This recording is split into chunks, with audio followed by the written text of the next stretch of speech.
हाय दोस्तों, आपका experience GS centre में स्वागत है। आज हम इंडियन एग्रीकल्चर यानी कि भारतीय कृषि का पार्ट 2 लेकर आए हैं। जाकर आप पार्ट 1 देख सकते हैं। आज हम भारत में फल उत्पादन और कृषि के विशेष प्रकार के बारे में देखेंगे। तो देखिए, चालू करते हैं भारत में फल उत्पादन। तो देखिए दोस्तों, जो भारत में फल उत्पादन बताया जा रहा है, वह जो जो राज्य या जो शहर बताया जाएगा, वह विशेषकर वह खास फेमस है यानी कि प्रसिद्ध है और वहाँ पर ज़्यादा उत्पादन होता है। इस कारण बताया, यहाँ इसका मतलब यह नहीं कि और जगह नहीं होता है, लेकिन होता है। लेकिन यहाँ पर जो होता है ज़्यादा मात्रा में होता है। कोई भी ऑप्शन में आएगा तो इसे ही मारिएगा। तो अमरूद के लिए जाना जाता है यूपी और बिहार। अमरूद के लिए यूपी और बिहार जाना जाता है। अमरूद यूपी बिहार में होता है। और यूपी में प्रयागराज, लखनऊ, हरदोई में होता है। प्रयागराज, लखनऊ, हरदोई में यूपी में होता है। और अनानास अनानास असम और पश्चिम बंगाल में होता है। अनानास असम में होता है और पश्चिम बंगाल में अनानास होता है। अंगूर अंगूर दोस्तों पंजाब और महाराष्ट्र में होता है। अंगूर पंजाब और महाराष्ट्र में क्या होता है? अंगूर। पंजाब और महाराष्ट्र में क्या होता है? अंगूर।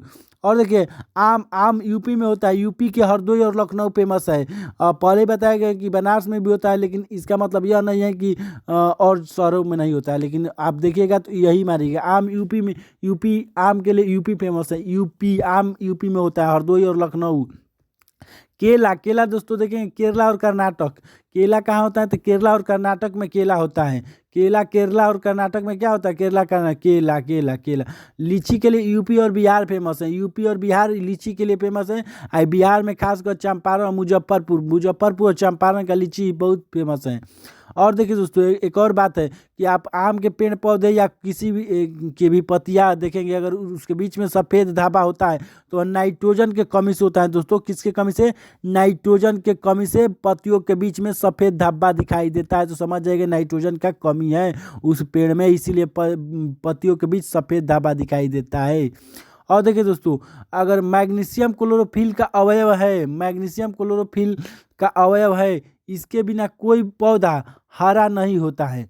मैग्नीशियम क्लोरोफिल का अवयव है, इसके बिना कोई पौधा हरा नहीं होता है। मैंने मैग्नीशियम के बिना कोई भी पौधा है हरा नहीं हो रहा है, तो समझिए कि मैग्नीशियम उसमें नहीं है। मैग्नीशियम नहीं है। मैग्नीशियम की कमी के कारण वह पौधा हरा नहीं होता है। यदि सफ़ेद धाबा पड़ता है तो नाइट्रोजन कमी से, और पौधा हरा नहीं हो रहा है तो मैग्नीशियम की कमी से। और देखिए दोस्तों, एक और बात कि सरसों के तेल व प्याज में सल्फर पाया जाता है। सल्फर यदि आपकी मात्रा कम हो गया है तो सरसों का तेल व प्याज में सल्फर पाया जाता है। प्याज में और सरसों के तेल में, ध्यान रखिए, सरसों के तेल में क्या पाया जाता है? सल्फर। प्याज में भी सल्फर।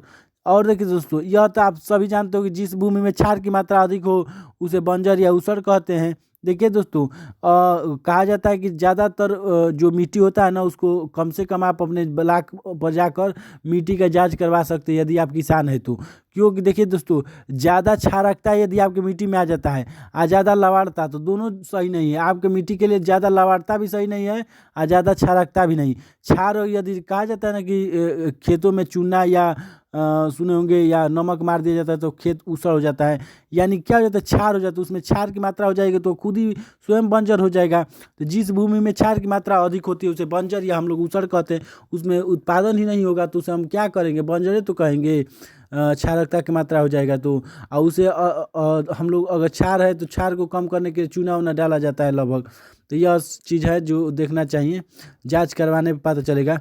और देखिए दोस्तों, केचुआ केचुआ का आप लोग बहुत फेमस जानते हो। जिस खेत में केचुआ अगर पाए जा रहे हैं तो उस खेत में उर्वरक डालने की ज़रूरत नहीं पड़ेगा। उर्वरक यानी कि खाद खाद की, जिसे हम बोलते हैं यूरिया, अपने तरफ यूरिया उरिया या सल्फर डाई, जो भी नाइट्रोजन, वो डालने की ज़रूरत ही नहीं पड़ेगी। क्योंकि केचुआ ही समझिए कि वो पूरा कर देता है उनको पूर्ति। खेतों का जो उर्वरक होता है केचुआ ही पूर्ति कर देता है, इसीलिए तो केचुआ किसानों का मित्र कहा जाता है।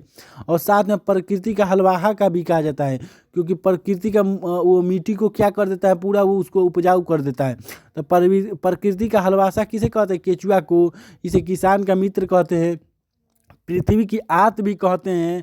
इसके अलावा मृदा उर्वरता का बैरोमीटर कहते हैं। मृदा उर्वरता का बैरोमीटर केचुआ, इन सब नामों से केचुआ को हम लोग जानते हैं। यानी किसान का मित्र, प्रकृति का हलवास, पृथ्वी की आत, मृदा उर्वरता का बैरोमीटर। तो यह दोस्तों देख लिया हम लोग फल उत्पादन और कुछ इसके बारे में। अब देखेंगे कृषि के विशेष प्रकार। देखिए दोस्तों, यह पिछला बार आप यूपी पुलिस का निकाल कर देख लीजिएगा, इसमें से आया था। आया था, देख लीजिए, पेपर दिए होंगे तो आप जानते हो, नहीं दिए होंगे तो देख लीजिएगा हमारे कहने पर।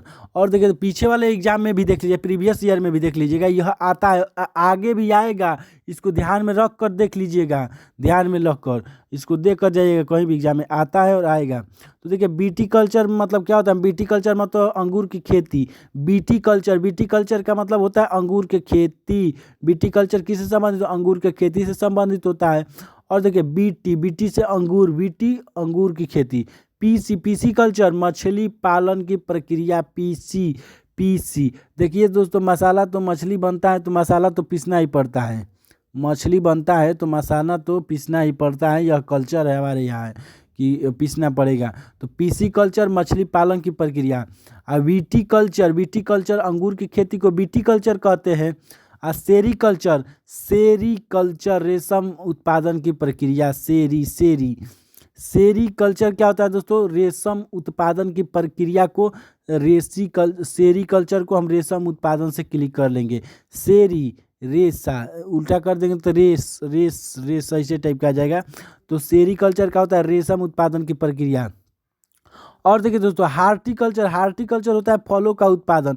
यानी कि देखिए दोस्तों, यह क्या है सब, ये आप देख लेंगे। देखिए दोस्तों, अगर आप खेती, अगर आप लोग सुने होंगे कि यह एग्रीकल्चर से पढ़ाई करते हैं या करते हैं, तो वह जो एग्रीकल्चर से पढ़ाई करते हैं, अगर आप करेंगे, बीएससी करेंगे और आगे भी करेंगे, तो उसमें भी एग्रीकल्चर से अगर पढ़ाई करें तो उसमें विभाग होता है।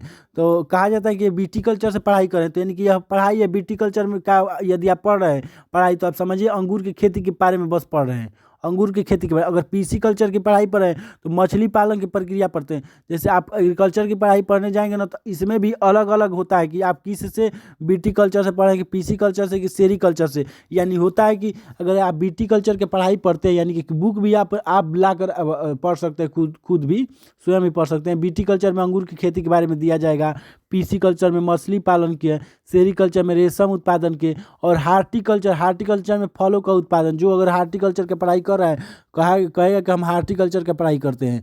कल्चर से हो गया कि यानी कि आप वो कृषि वाला ही हो गया, लेकिन आप हार्टिकल्चर करते हैं तो यानी कि फलों का उत्पादन के बारे में पढ़ते हैं, फलों का कैसे उत्पाद होगा इसके बारे में पढ़ते हैं। हार्टिकल्चर में क्या होता है? फलों का उत्पाद।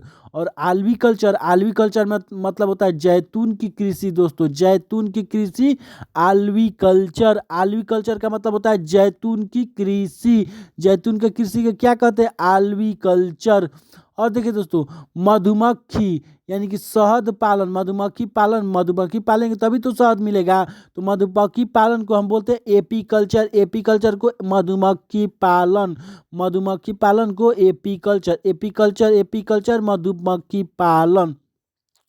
उसको दोस्तों देखते हैं आरबी कल्चर वृक्षों व झाड़ियों का मतलब इसके वृक्षों और झाड़ियों के बारे में पढ़ते हैं। आरबी कल्चर में क्या पढ़ते हैं दोस्तों? वृक्षों व झाड़ियों के बारे में पढ़ते हैं, वृक्षों व झाड़ियों के बारे में। देखिए, एक आलवी कल्चर है, एक आरबी कल्चर है। देखिए ऊपर आप देखेंगे जैतून की कृषि वाला, तो आलवी कल्चर है, यह आरबी कल्चर है। आलवी को जैतून की कृषि के बारे में पढ़ते हैं। और आरबी में वृक्षों व झाड़ियों के बारे में पढ़ते हैं, आरबी में वृक्ष व झाड़ियों के बारे में पढ़ते हैं। और देखिए, फल से फल होता है, फूल भी होता है, तो फ्लावर से होता है ना फूल, तो वही फ्लोरिकल्चर में दोस्तों फूलों के कृषि के बारे में, फूलों के बारे में पढ़ते हैं। फ्लोरिकल्चर में फूलों के बारे में देखते हैं। और देखिए दोस्तों, और एक देख लेते हैं सिल्वी कल्चर में वनों का संरक्षण। सिल्वी कल्चर में क्या देखते हैं दोस्तों? वनों का संरक्षण। सिल्वी कल्चर में वनों का संरक्षण। एक बार फिर से रिपीट कर लेते हैं दोस्तों पीछे से। वीटी कल्चर में अंगूर की खेती होता है, पीसी कल्चर में मछली पालन की प्रक्रिया, और सेरी कल्चर में रेशम उत्पादन की क्रिया, और हार्टिकल्चर में फलों का उत्पादन, आलवी कल्चर में जैतून की कृषि, एपी कल्चर में मधुमक्खी पालन, आरबी कल्चर में वृक्षों व झाड़ियों के बारे में पढ़ते हैं, फ्लोरिकल्चर में फूलों की कृषि, और सिल्वी कल्चर में वनों का संरक्षण। और देखिए दोस्तों आगे देखते हैं वेजिकल्चर, वेजिकल्चर में मानव द्वारा की गई आदिम कृषि, मानव द्वारा जो आदिम कृषि किया जाता है उसमें वेजिकल्चर में पढ़ते हैं। वेजिकल्चर में मानव द्वारा की गई आदिम कृषि, मानव द्वारा की गई आदिम कृषि वेजिकल्चर में, वेजिकल्चर में मानव द्वारा जो किया जाता है आदिम कृषि किया गया है वेजिकल्चर में पढ़ते हैं।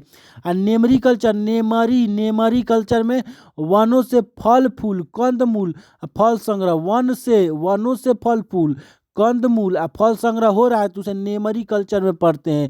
वनों से फल फूल कंदमूल फल संग्रह के बारे में नेमरी कल्चर में पढ़ते हैं।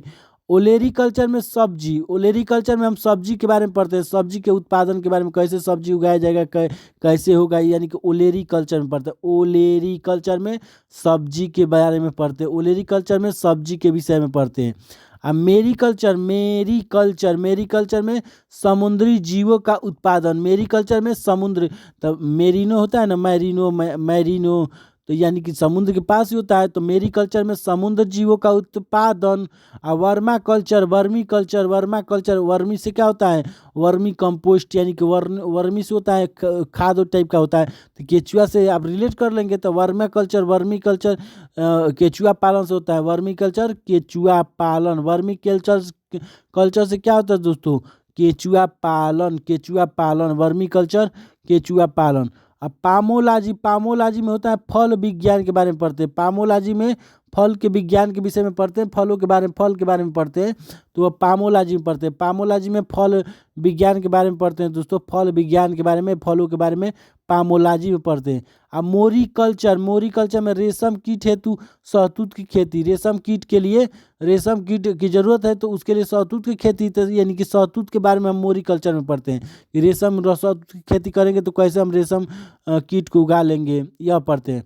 और हार्स से होता है घोड़ा, तो हार्सी कल्चर में घोड़े व खच्चरों के पालन, हार्सी कल्चर में घोड़ों व खच्चरों के पालन के बारे में पढ़ते हैं, हार्सी कल्चर में घोड़ों व खच्चरों के पालन के बारे में पढ़ते हैं। तो फिर एक बार इसको देख लेते हैं दोस्तों। विटीकल्चर में अंगूर की खेती, पिसिकल्चर में मछली पालन की प्रक्रिया, सेरीकल्चर में रेशम उत्पादन की क्रिया, हार्टिकल्चर में फलों का उत्पादन, आल्विकल्चर में जैतून की कृषि, एपीकल्चर मधुमक्खी पालन, आर्बिकल्चर वृक्षों व झाड़ियों, फ्लोरिकल्चर फूलों की कृषि, सिल्वीकल्चर में वनों का संरक्षण, वेजिकल्चर मानव द्वारा की गई आदिम कृषि, नेमरी कल्चर वनों से फल फूल कंदमूल फल संग्रह के बारे में पढ़ते हैं। ओलेरी कल्चर में सब्जी के बारे में पढ़ते हैं। मेरी कल्चर में समुद्र जीवों का उत्पादन, वर्मा कल्चर में केचुआ पालन, पामोलॉजी फल उत्पादन फल विज्ञान के बारे में पढ़ते हैं। और मोरी कल्चर में रेशम कीट हेतु शहतूत की खेती, हार्सी कल्चर में घोड़ों व खच्चरों के पालन करते हैं। तो इस प्रकार दोस्तों पार्ट 2 को यहीं पर रखते हैं और नेक्स्ट पार्ट 3 में आगे कवर करेंगे। तो यहीं पर हम वीडियो को समाप्त करते हैं। धन्यवाद दोस्तों।